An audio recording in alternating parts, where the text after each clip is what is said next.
സജീവ നേതാക്കളായിരുന്നാലും അവരിലേക്ക് എത്തുമെന്നുള്ള പ്രതീക്ഷയുണ്ടോ? ഇപ്പോൾ കേസ് ഈ ആ ഒരു അന്വേഷണം ഏത് ഘട്ടത്തിലാണ് നിങ്ങളുടെ ഒരു വിലയിരുത്തലിൽ, പാർട്ടിയുടെ ഒരു വിലയിരുത്തലിൽ?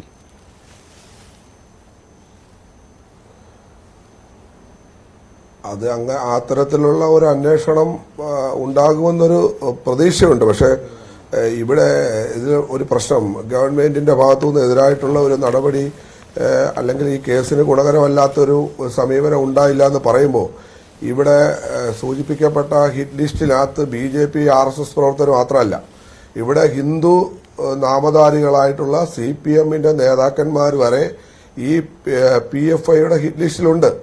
അത് ആലപ്പുഴയെ സംബന്ധിച്ച് അതൊരു പ്രത്യേകത തന്നെയാണ്. അപ്പോൾ അത് വളരെ ഗൗരവമുള്ള വിഷയമാണ്. സർക്കാരിന് അങ്ങനെ ഒരു നിലപാട് ആ തരത്തിൽ ഈ കേസിന്റെ കാര്യത്തിൽ സ്വീകരിക്കാൻ കഴിയാതിരുന്നതിന്റെ ഒരു പ്രധാനപ്പെട്ട കാരണം അതുകൂടിയാണ്. ഇവര് ഇപ്പോ ഇതിലെ ഗൂഢാലോചന നടത്തിയവര്, മറ്റു തരത്തിലുള്ള സഹായം ചെയ്തവര്, അല്ലെങ്കിൽ ഇതിന്റെ ഉന്നതമായിട്ടുള്ള നേതൃത്വമൊക്കെ വെളിച്ചത്ത് കൊണ്ടുവരേണ്ടിയിരിക്കുന്നു. അതിനിപ്പോ കാലതാമസം ഉണ്ടാകുന്നു എന്ന് തന്നെയാണ് എന്റെ അഭിപ്രായം.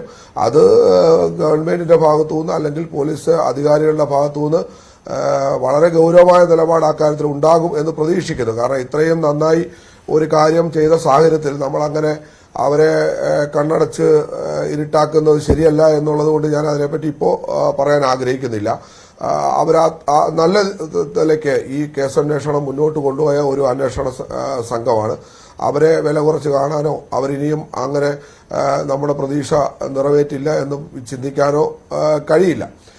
പിന്നീട് ഈ കേസിന്റെ മുകൾ കോടതിയിലേക്ക്, ഹൈക്കോടതിയിലേക്ക് പോയി രക്ഷപ്പെടാം എന്നുള്ള ചിന്തയൊന്നും ഒരിക്കലും അതൊന്നും ഗുണകരമാകും എന്ന് എനിക്ക് തോന്നുന്നില്ല. കാരണം ഈ കേസിൽ ഇത്രയും ഗൗരവമായ ചർച്ച ചെയ്ത ഒരു കേസിൽ ഒരിക്കലും ആ സാഹചര്യം ഉണ്ടാകത്തില്ല. അത് മാത്രമല്ല, മാറാട് കേസിൽ ഹൈക്കോടതി വിചാരണ കോടതിയുടെ വിധിയിൽ വെറുതെ വിട്ടവരെ ഉൾപ്പെടെ ശിക്ഷിച്ച കഥ ഈ കേരളത്തെ സംബന്ധിച്ചുണ്ട്.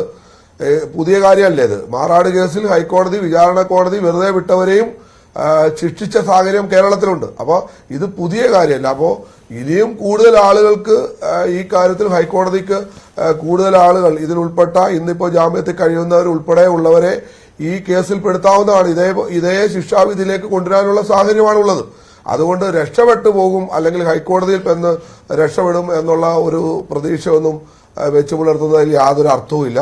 തീർച്ചയായിട്ടും പ്രോസിക്യൂഷനും ഞങ്ങളും ഒക്കെ അതിന്റെ പിന്നിൽ, ആ കുടുംബവും അതിന്റെ പിന്നിൽ ഉണ്ടാകും, ഒരു സംശയവും വേണ്ട. ഗവൺമെന്റും ഇതിനകത്ത് ശക്തമായ നിലപാട് സ്വീകരിക്കണമെന്നാണ് ഞങ്ങൾ ഈ അവസരത്തിൽ, കാരണം മുകൾ കോടതിയിലേക്ക് പോകുന്ന അവസരത്തിൽ ഗവൺമെന്റിന്റെ നിലപാടിന് വലിയ പ്രാധാന്യമുണ്ട്. അതുകൊണ്ട് ഗവൺമെന്റും പ്രോസിക്യൂഷന്റെ കാര്യത്തിൽ, അതുപോലെ ഈ കേസിന്റെ നടത്തിപ്പിന്റെ കാര്യത്തിൽ ഇത് ഇപ്പോൾ എടുത്തിട്ടുള്ള നിലപാട് തന്നെ സ്വീകരിച്ച് മുന്നോട്ട് പോകണം എന്നുള്ള ശക്തമായിട്ടുള്ള